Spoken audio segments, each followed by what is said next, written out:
Kabanata 1866.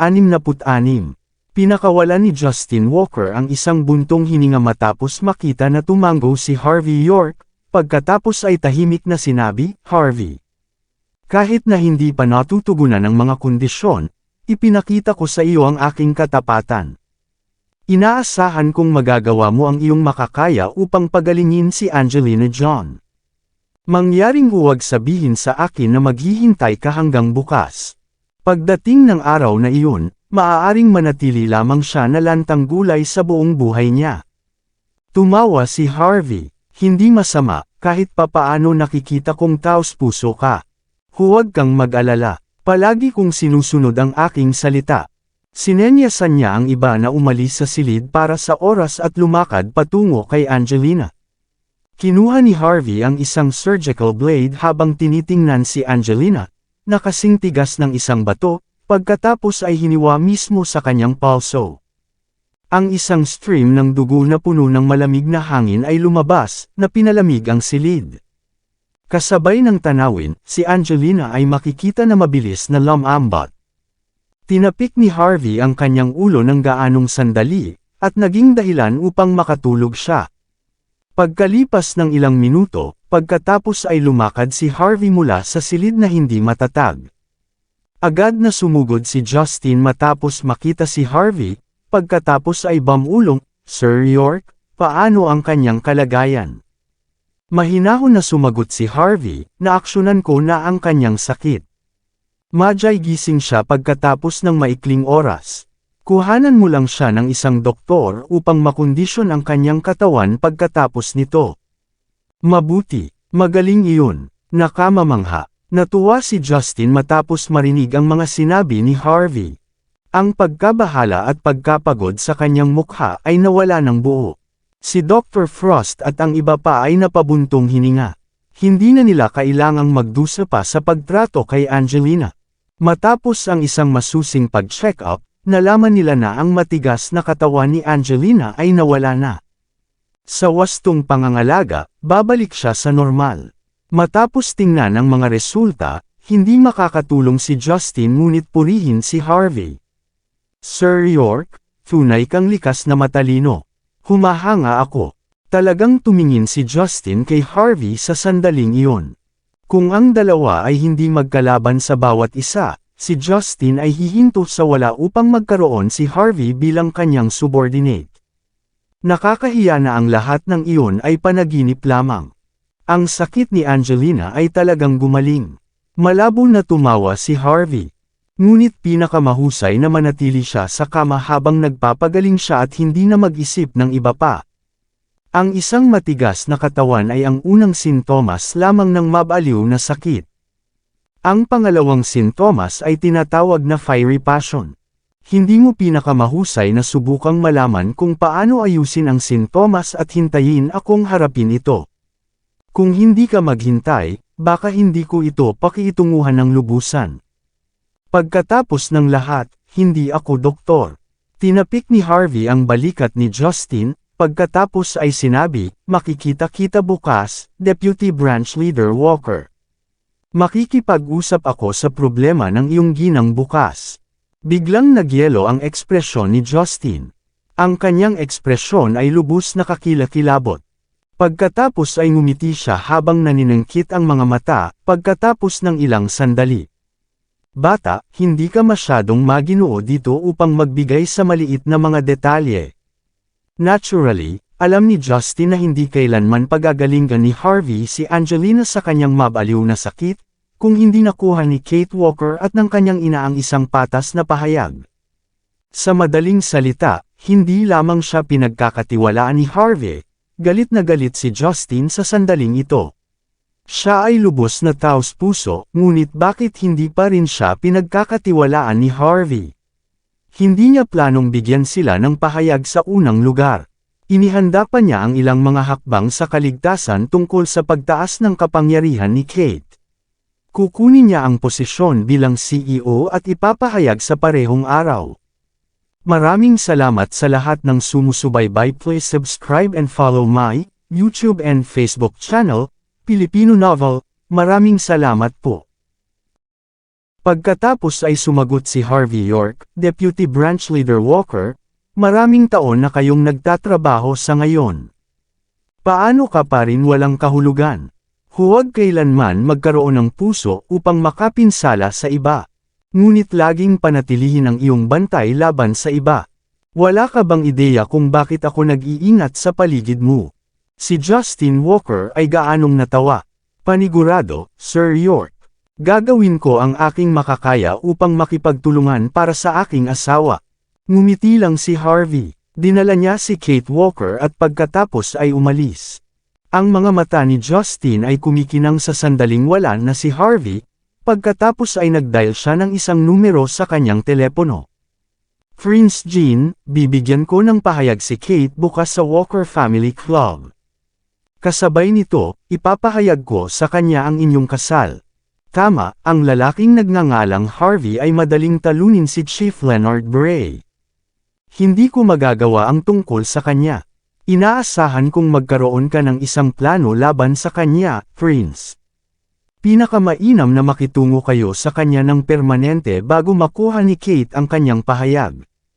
Sa palagay ko ang tanawin ay magiging labis na labis.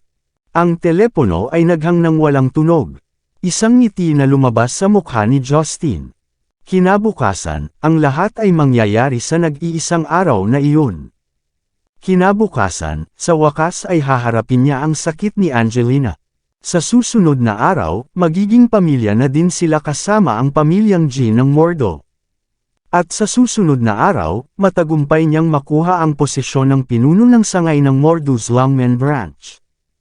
Iniisip ang lahat ng ito. Isang malamig na ngisi ang tumagas sa mukha ni Justin. Hindi alam ni Harvey ang pagtataksil ni Justin. Kahit na ginawa niya, hindi rin siya gagawa ng malaking pag-aalala tungkol dito. Tiyak na akma ito sa paraan ni Justin sa paggawa ng mga bagay. Kung walang naging dahilan si Justin sa likuran ni Harvey, hindi rin niya gagawin ang magpakita ng malasakit. Bumalik sa villa ng Fragrant Hill, itinalaga ni Harvey sina Rachel Hardy at Aidan Bauer ang kanilang mga gawain para sa susunod na araw.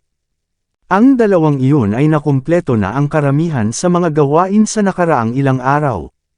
Susunod, kailangan lang gawin ni Harvey ang isa pang bagay upang maisama ng lubusan ang sangay ng Mordo's Longmen. At ang araw pagkatapos ay ang pinakamahusay na oras upang gawin ito. Hindi alam ni Kate ang mga plano ni Harvey dito. Nagdala siya ng isang sekretarya upang magbuo ng isang kontrata, na nagbibigay ng kalahati ng kanyang 30% na shares kay Harvey pati na rin ang pag-anyaya sa kanya na maging Executive CEO ng Walker Corporation. Hindi pinasalamatan ni Kate si Harvey ng salita, ngunit ang kanyang mga aksyon ay maliwanag na sapat na upang ipakita ang kanyang katapatan.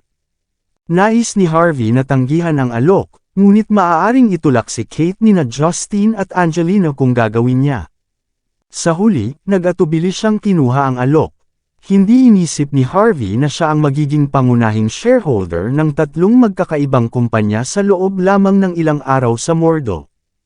Ang kanyang mga salita ay nagdala ng pinakamabigat na timbang sa Kaizen Group.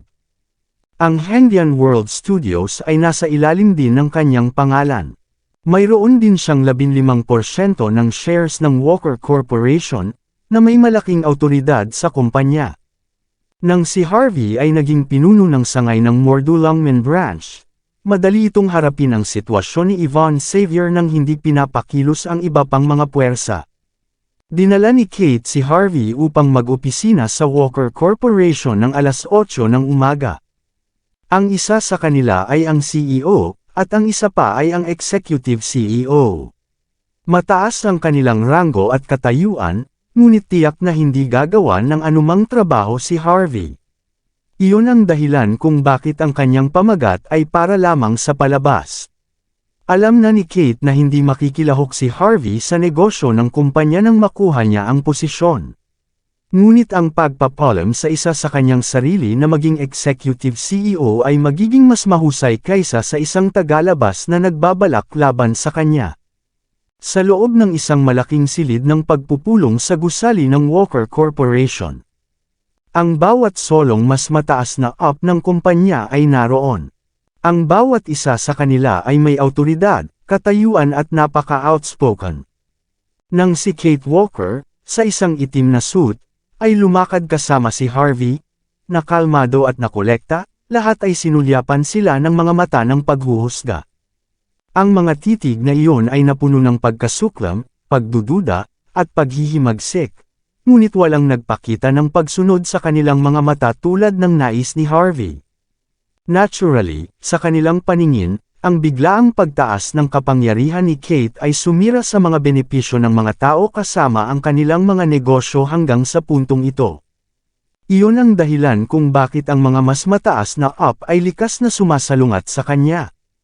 Sa lahat ng mga taong iyon, ang isang tao na may suot na suit na Armani, habang nakalawit ang kanyang tabako sa kanyang mga labi na may hitsura ng isang walang prinsipyong playboy, ay ang pinaka-hindi nasisiyahan. Sa loob ng maluwang na silid ng pagpupulong, siya ay nagbubuga ng usok kahit saan. Si Kate ay bahagyang sumimangot ng walang sinasabi, pagkatapos ay lumakad patungo sa pangunahing upuan at nakabukas ang mikropono. Sa palagay ko ang lahat nandito ay dapat na ngayon. Opisyal na kukuha ako ng posisyon ng CEO mula ngayon. Ako ay nasisiyahan na makatrabaho kayo. Sana lang ay suportahan niyo ako lahat tulad ng ginawa niyo sa dating CEO, kay Angelina John. Naniniwala ako na gagawa tayo ng isang mas mahusay na trabaho sa hinaharap at ginagarantiya ko na ang mga end-of-the-year bonus at dividends ay tataas. Ngayon, ipakilala ko sa inyo sa lahat ang bagong inupahan kong Executive CEO, si Harvey York. Kinakatawan niya ang aking kalooban sa Walker Corporation. Ang kanyang mga salita ay parang aking sarili. At ang kanyang mga order ay isasagawa ng walang kompromiso. Kung sino man sa inyo ang maglakas loob na sumuwi sa kanya, umalis ka agad dito. Ang malayong mukha ni Kate ay nagpapakita ng isang matigas na ekspresyon. Naiintindihan ba ng lahat ang sinasabi ko? Patay na tahimik ang silid. Karamihan sa mga mas mataas na up ay hindi sinasadya na sumulyap kay Harvey habang bahagyang nanunuya.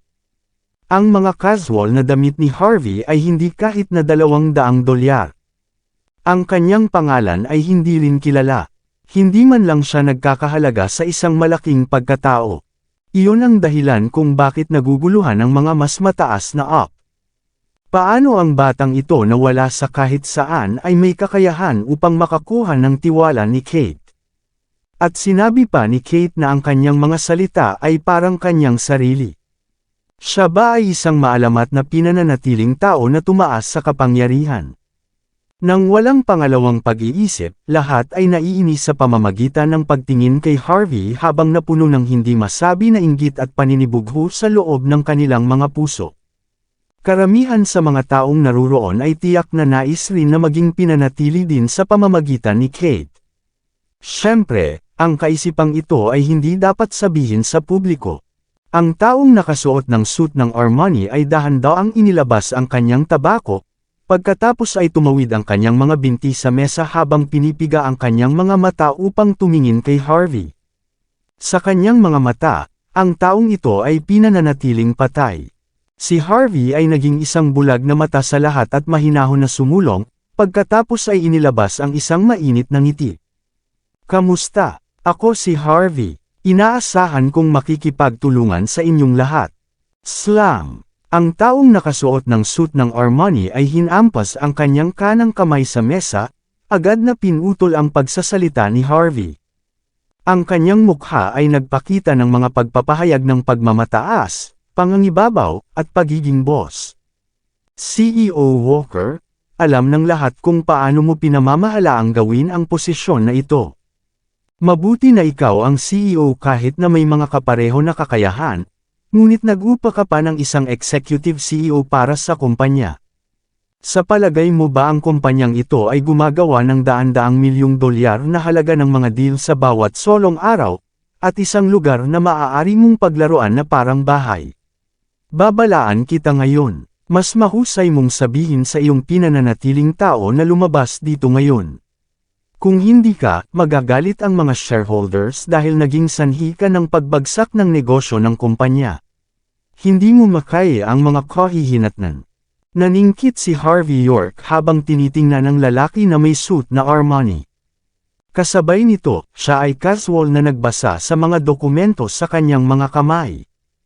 Ang tao ay labis na walang prinsipyo at hindi nagbigay ng anumang paggalang kay Harvey. Malinaw siyang nagkaroon ng isang pambihirang background. Natagpuan ni Harvey ang impormasyon tungkol sa lalaki sa lalong madaling panahon. Siya ay si Ronald John, pinsan ni Angelina John at isang kamag-anak ng pamilyang John ng Golden Sands. Ang pinakamahalagang bagay ay siya ang dating executive CEO. Sa pagkuha ng posisyon ni Harvey ay nangangahulugan na si Ronald ay na-demote pabalik sa isang ordinaryong mas mataas na up.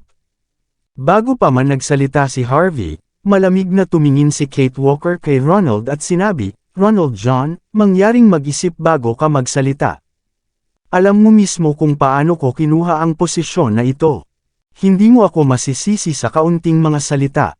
Bukod, bilang CEO, mayroon akong awtoridad na humirang ng isang taong pinagkakatiwalaan ko bilang Executive CEO.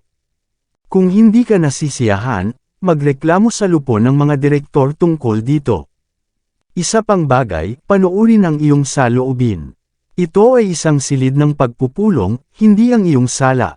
Balutin ang iyong mga bagay at umalis ngayon kung hindi mo nais na makinig sa pulong.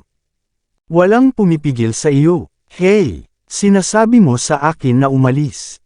Tumayo ng diretso si Ronald habang nagsindi ng isa pa sa kanyang mga sigarilyo. Pagkatapos ay lumakad upang bumuga ng usok patungo sa mukha ni Kate. CEO Walker, sa palagay mo ba talaga na ang isang dating executive CEO na tulad ko ay walang silbi? Hayaan mo akong sabihin sa iyo ngayon. Ako ang humarap sa kinatawan ng abogado ng Star Stable ng Mordo. Ang buong Walker Corporation, kasama ang mga shareholders, ay nakakaalam tungkol dito. Kapag nakuha ko ang deal, ang mga stock ng kumpanya ay tataas. Hindi ito magiging problema para sa doble ang presyo ng mga stock. Sa madaling salita, ang lahat ng ating sweldo ay doble sa sandaling makuha ko ang kontrata ng Star Stable. Ngunit ito ay isang kahihiyan. Tinanggal ako mula sa aking posisyon bilang Executive CEO. Dahil iyon ang kaso, walang paraan para sa akin na magpatuloy sa pakikipag-usap tungkol sa kontrata. Kung wala ang pakikipagtulungan, ang lahat ng mabuting balita ay pangarap lamang. Upang mailagay ito ng mas simple, dahil sa iyo at sa iyong pinananatiling tao, hindi lamang ang mga stock ng kumpanya ay hindi babangon, maaari itong bumagsak pagkaraan ng ilang araw. CEO Walker, sa palagay mo ba ay bibigyan mo ng pahayag ang lupon ng mga direktor at mga shareholders? Sasabihin mo ba sa kanila na sumuko ka sa pakikipagtulungan sa Star Stable para lamang sa iyong pinananatiling lalaki na tumaas sa kapangyarihan? Siyempre, iisipin ko ang pagkuha ng kontrata para sa iyo kung humingi ka at masigasig na tanungin ako bilang Executive CEO. Ngunit, mayroon akong isang solong kondisyon. Kunin ang pinananatiling tao na lumuhod at gumapang mismo sa pagitan ng aking mga binti. Ha. Tumawa si Ronald sa buong silid at mayabang. Dahil sa kanyang mga mata, mayroon siyang bawat karapatang gawin iyon. Ang lahat ng mga mas mataas na up na naruroon ay nagpakita ng mga mapaglarong hitsura sa kanilang mga mukha. Naunawaan ng lahat na sinusubukan ni Ronald na magdulot ng problema sa kay Kate bilang kapalit ni Angelina. Ang Star Stable ay ang pinakamahusay na naitatag na negosyo ng bansa ang pagkontrol sa top-of-the-line na teknolohiya at mga kadena ng industriya sa buong mundo. Dahil sa pagbagsak ni Peter Lee, ang kapangyarihan ng mga abogado ng Star Stable sa malayong silangan ay maayos pa rin. Kahit na hindi gumana si Angelina habang siya pa rin ang CEO ng kumpanya, ginamit niya ang pangalan ng pamilyang John upang magtatag ng pakikipagtulungan sa Star Stable. At si Ronald ang namamahala sa pakikipag-usap sa kinatawan ng Star Stable sa Mordo. Kung si Ronald ay magdulot ng problema, ang pakikipagtulungan sa pagitan ng Walker Corporation at Star Cable ay agad nababagsak. Aabutin lamang ng ilang minuto para sa mga stock na bumagsak. Kabanata 1870. Nangyari ang lahat dahil pinalayas ni Kate Walker si Ronald John mula sa kanyang posisyon bilang Executive CEO. Si Kate ay dapat sisihin kung ang mga stock ng kumpanya ay bumagsak. Baka sakaling bumaba siya dahil sa pangyayaring iyon din. Ligtas na sabihin na ang mga ito ay masalimuot na mga traps na itinakda ni na Justin Walker at Angelina John para sa kanya. Ang kawalan ng kakayahan ni Kate ay masisisi kung siya ay matatanggal sa kanyang unang araw sa posisyon, at hindi ito kasalanan ni Justin sa hindi pagsunod sa kanyang pangako. Matapos maunawaan ang sitwasyon, ang mga mas mataas na up ay hindi rin nag-abala sa pagtayo para kay Kate. Lahat sila ay mapaglarong nakatingin sa kanya, nakikita kung paano niya malulutas ang problema sa huli. Matapos makita si Kate na sumimangot, si Ronald pagkatapos ay hindi na nakaupo sa kanyang upuan at tumawid sa kanyang mga binti. CEO Walker, huwag nating pag-usapan kung dapat ba akong ibalik bilang Executive CEO o hindi. Dapat kang humingi ng paumanhin sa lahat ng mas mataas na up at ako dito, tama? Dahil sa iyo, ang mga pagsisikap ng lahat sa mga nakaraang buwan ay nasayang, na nagdulot ng malaking pagkalugi para sa kumpanya. Ang mga stock ay bumubulusok. Kailangan mong kumuha ng responsibilidad para sa lahat ng ito. Ang mga mas mataas na up ay tumingin sa bawat isa pagkatapos marinig ang mga salitang iyon. Ang ilan sa kanila ay tumayo rin pagkatapos. Tama iyon, CEO Walker. Dahil sa iyo, nagdusa kami ng hindi maisip na pagkalugi. CEO Walker, hindi mo dapat kami bibigwin ng ganyan. Lahat kami ay mga nakatatanda sa kumpanya dito.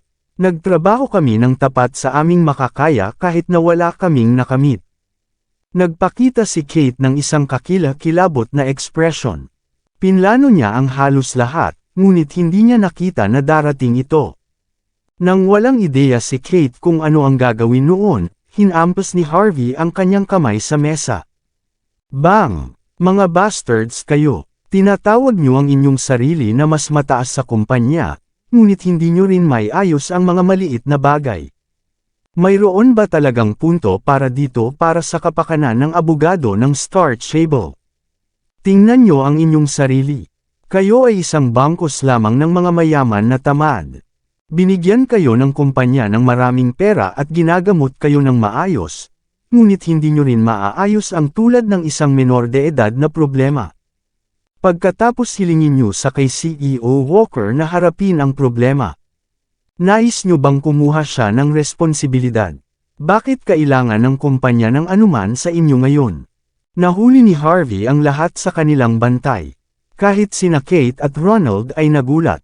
Walang nag-iisip na si Harvey ay makikipag-usap sa mas mataas na tinig para sa lahat, na ibabalik sa kanila ang lahat ng responsibilidad. Bastard, sino ka ba?